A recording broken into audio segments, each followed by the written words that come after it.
அன்புடைய அனைவருக்கும் அருள்மிகு காத்தாய் அம்மன் பிரசன்ன ஜோதிட நிலையத்திலிருந்து ஜோதிட ரவியின் அன்பு வணக்கங்கள். நாம் இன்னைக்கு 1/9/2024 செப்டம்பர் மாத ராசி பலன்களை பற்றி பார்க்க போகிறோம். ராசி பலன்களை பார்க்குறதுக்கு முன்னாடி உங்களுடைய சுய ஜாதகத்தில் என்ன தசாபுத்தி நடக்குதுன்னு பாருங்கள். அந்த தசாபுத்தி உங்களுடைய லக்கணத்திற்கு முன்னேற்றத்தை கொடுக்கக்கூடிய தசாபுத்தியா அப்படின்னு பாருங்கள். ஏன்னா என்றைக்குமே கோச்சார பலன்கள் தசாபுத்தியோடு பொருத்தி பார்த்து அதன் மூலமாக வருகின்ற பலனை சரியாக பார்த்தோம்னா தான் 100% அதில் இருக்கிற நன்மைகளை நாம் பெற முடியும் அப்படின்னு சொல்லலாம்.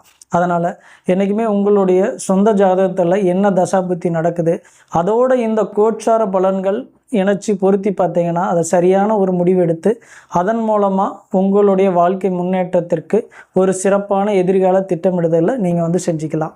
அதனால் உங்களுடைய சொந்த ஜாதகத்தை பாருங்கள். உங்களுடைய சுய ஜாதகத்தில் ஏதேனும் சந்தேகம் இருந்ததுன்னா உங்களுடைய பிறந்த தேதி, மாதம், வருடம், பிறந்த நேரம், AM, PM இதெல்லாம் கணக்கு பண்ணி உங்களுடைய கேள்விகளை கமெண்ட் பாக்ஸில் பதிவிடுங்க. உங்களுடைய கேள்விகளுக்கு பதில் தர நாங்கள் காத்திருக்கிறோம். இப்போது கடகராசிக்கான ராசி பலன்களை நாம் பார்க்க போகிறோம். வருகின்ற செப்டம்பர் மாதம் கடகராசிக்கு என்னெல்லாம் நற்பலன்களை தரப்போகுது அப்படிங்கிறத பற்றி பார்க்கலாம். அதற்கு முன்னாடி கடகராசிக்கு கிரக நிலைகள் எப்படி இருக்குது இந்த மாதம் அப்படிங்கிறத பற்றி பார்க்கலாம்.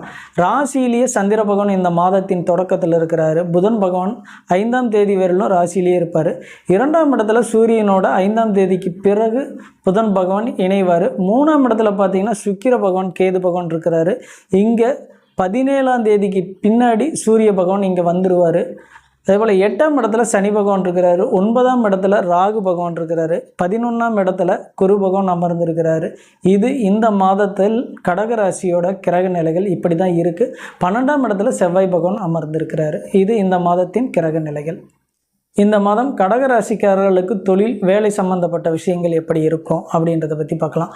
தொழில் ஸ்தானாதிபதி எங்கே இருக்கிறாரு அப்படின்னு பார்த்தோம்னா இந்த மாதம் விரயஸ்தானத்தில் போய் அமர்ந்திருக்கிறாரு. விரயஸ்தானத்தில் அமர்ந்திருக்கிறது சிறப்பாக அப்படின்னா தொழிலில் பெரிய அளவுக்கு முன்னேற்றங்கள் இந்த மாதம் இருக்காது அப்படின்னு சொல்லலாம். ஏன்னா அவர் 5க்கும் அதிபதியாகவும் வருவார். அதாவது 10க்கு அதிபதியும் 5க்கு அதிபதியாகவும் செவ்வாய் பகவானே வருவார்.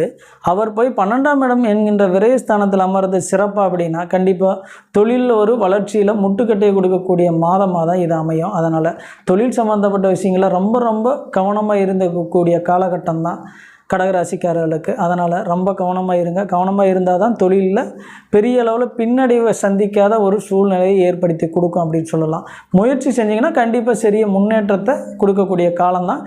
இருந்தாலும் ரொம்ப கவனமாக இருங்க. வேலை சம்மந்தப்பட்ட விஷயத்துலேயும் சிறிது கவனமாக இருங்க. அப்போ தான் இந்த மாதம் முழுக்க உங்களுக்கு சிறப்பு. கடகராசிக்காரர்களுக்கு படிப்பு இந்த மாதம் எப்படி இருக்கும் அப்படின்னு பார்த்துட்டோம்னா 9ஆம் இடத்துல ராகு பகவான் இருக்கிறாரு. அதனால் ஒரு மனச்சோர்வை கொடுத்தாலும் கூட புதிய விஷயங்களை கண்டுபிடிக்கிறதில்ல ஒரு நல்ல முன்னேற்றத்தை ஏற்படுத்தி கொடுக்கும் அப்படின்னு சொல்லலாம். வித்தைக்காரகன் 2ஆம் இடத்துல இருக்கிறனால உங்களுடைய வாக்கு மேம்படும். அதன் மூலமாக உங்களுடைய படிப்பு சிறப்பாக இருக்கும் அப்படின்னு சொல்லலாம். பொதுவாக படிக்கிற மாணவர்களுக்கு வித்தைக்காரகன் இந்த மாதம் நல்லா இருக்கிறதுனால மிக சிறப்பான ஒரு விஷயத்தையும் யோகத்தையும் நற்பலன்களை ஏற்படுத்தி கொடுக்கக்கூடிய மாதமாக தான் இருக்கும். அதனால் இந்த மாதத்தின் நற்பலன்களை கடகராசிக்காரங்க பயன்படுத்திக்காங்க. கடகராசிக்காரர்களுக்கு செப்டம்பர் மாதம் குடும்ப நிலைகள் எப்படி இருக்கும் அப்படிங்கிறத பற்றி பார்க்கலாம். குடும்ப நிலைகள் 2ஆம் இடமான சிம்ம ராசி சிறப்பான இடங்களில் தான் இருக்குது.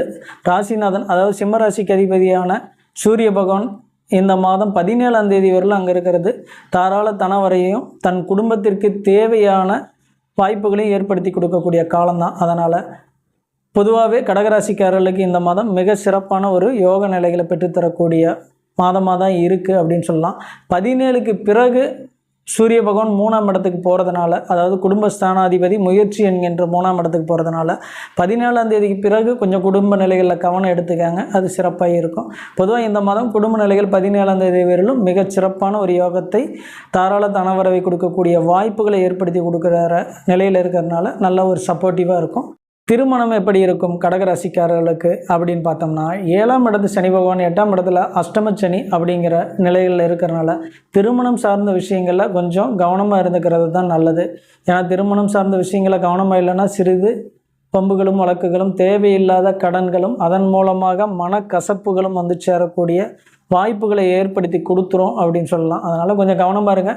திருமணம் சம்மந்தப்பட்ட விஷயங்களில் ஒரு சிறப்பான விஷயம் என்ன அப்படின்னு பார்த்தோம்னா சனி பகவான் குரு பகவானுடைய நட்சத்திர சாரை வாங்கி அமர்ந்திருக்கிறாரு. அது ஒரு சிறப்பான விஷயந்தான். இருந்தாலும் கூட பூரட்டாதி நட்சத்திர சாரம் கொடுத்த குரு பகவான் பாதகஸ்தானம் ஏறி நின்று இருக்கிறதுனால கொஞ்சம் கவனமாக இருங்க. கவனமாக இருந்துக்கிட்டிங்கனாவே திருமண சம்பந்தப்பட்ட விஷயங்களில் வர பிரச்சனைகள் நல்ல முறையில் கலைஞ்சு அதன் மூலமாக நல்ல ஒரு முன்னேற்றத்தையும் சிறப்பான வாழ்க்கை அமையக்கூடிய வாய்ப்புகளையும் ஏற்படுத்தி கொடுத்துரும் அப்படின்னு சொல்லலாம்.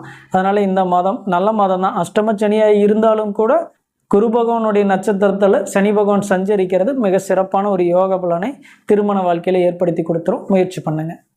உடல்நிலை எப்படி இருக்கும் கடகராசிக்காரர்களுக்கு அப்படின்னு பார்த்தோம்னா, 6ஆம் இடத்து அதிபதியான குரு பகவான் 11ஆம் இடம் என்கின்ற பாதகஸ்தானம் ஏறி இருக்கிறதுனால கொஞ்சம் வயிறு சம்மந்தப்பட்ட விஷயங்களில் நீங்கள் கவனமாக இருந்துக்கிறது நல்லது அப்படின்னு சொல்லலாம். பிறப்புறுப்பு சம்மந்தப்பட்ட விஷயங்களையும் கொஞ்சம் கவனமாக இருந்துக்கிறது நல்லது. இன்ஃபெக்ஷன் வரக்கூடிய வாய்ப்புகளை ஏற்படுத்தி தர காலகட்டமாக அமையும். அதனால் கவனமாக இருந்துக்கிறது தான் நல்லது. ஏன்னா இங்கே குரு பகவானும் பார்த்தீங்கன்னா செவ்வாய் பகவானுடைய நட்சத்திர சாரம் வாங்கியிருக்கிறதுனால அவர் விரயஸ்தானத்திலேயே அமர்ந்திருக்கிறதுனால உடல் சம்மந்தப்பட்ட விஷயங்கள், உடல்நிலை சம்மந்தப்பட்ட விஷயங்களை கொஞ்சம் விரைய செலவு வரதை ஏற்படுத்தி கொடுத்துரும். அதனால் உடல்நிலை சம்மந்தப்பட்ட விஷயங்களில் ரொம்ப ரொம்ப கவனமாக இருங்க. அதுதான் இந்த மாதம் முழுக்கவே கடகராசிக்காரர்களுக்கு சிறப்பு.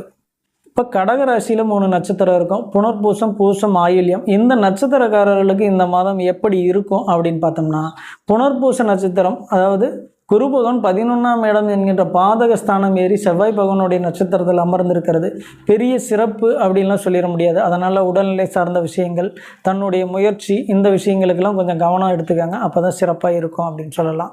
அடுத்ததாக பார்த்தோம்னா பூச நட்சத்திரம். பூச நட்சத்திரம் சனி பகவானுடைய நட்சத்திரம். அவர் பார்த்தோம்னா 8ஆம் இடத்துல குரு பகவானுடைய நட்சத்திர சாரம் தான் வாங்கியிருக்கிறாரு. அவரும் பாதகத்தில் உட்காந்துருக்கிறதுனால கவனமாக இருந்துக்கிறது தான் சிறப்பு அப்படின்னு சொல்லலாம். பொதுவாக இந்த 2 நட்சத்திரங்களும் கொஞ்சம் கவனமாக இருக்கக்கூடிய வாய்ப்புகளை தான் ஏற்படுத்தி கொடுக்குது. ஆயில்ய நட்சத்திரக்காரர்களுக்கு எப்படி இருக்கும் இந்த மாதம் அப்படின்னு பார்த்தோம்னா, புதன் பகவான் 2ஆம் இடத்துல இருக்கிறாரு. அடுத்ததாக 2ஆம் இடத்துலேருந்து 3ஆம் இடத்துக்கு இந்த மாத கடைசியில் தான் போவார். அதனால் பெரிய அளவில் பிரச்சனை இல்லை. நல்ல ஒரு சிறப்பையும் நல்ல ஒரு முன்னேற்றத்தையும் ஏற்படுத்தி கொடுக்கக்கூடிய வாய்ப்பாக தான் அமைச்சு கொடுக்கும் அப்படின்னு சொல்லலாம்.